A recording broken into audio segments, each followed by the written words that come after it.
Petition for indirect contempt laban kina Percy Sendanya at isang profesor inihain sa Korte Suprema ngayong araw.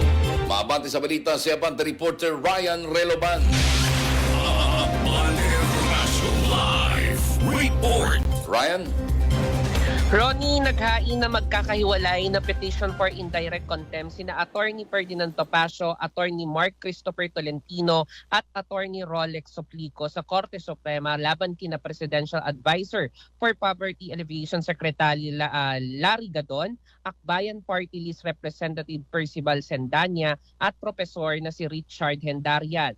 Ayon sa mga petitioner, ang dahilan ay para panagutin ng mga respondent sa pagbatikos at pagtutol sa desisyon ng Korte Suprema hinggil sa impeachment case laban kay Vice President Sara Duterte. Si Sendanya sinabihan ng Korte Suprema na cutler ng mga korap na opisyales, habang si Hendarian ay nagpost sa social media na ang lahat ng mga hukom ng Supreme Court ay appointees ng mga Duterte kaya hindi independent ang SC. Nagulat naman ang petisyon na inihain laban kay Gadon dahil sa mga bastos na pahayag nito laban sa Korte Suprema. Ayon kay Attorney Topacio, sinabi ni Gadon sa mga interview nito na ang Korte Suprema ay tuta ng mga Duterte. Anya masyado nang maangas ang pahayag ni Gadon na hindi dapat palagpasin at dapat iginagalang ang naging desisyon ng SC. Bukod sa paghahain ng petisyon, nagkilos protesta rin sa labas ng Korte Suprema ang iba't ibang grupo para suportahan ng Korte Suprema laban sa mga bumabatikos dito.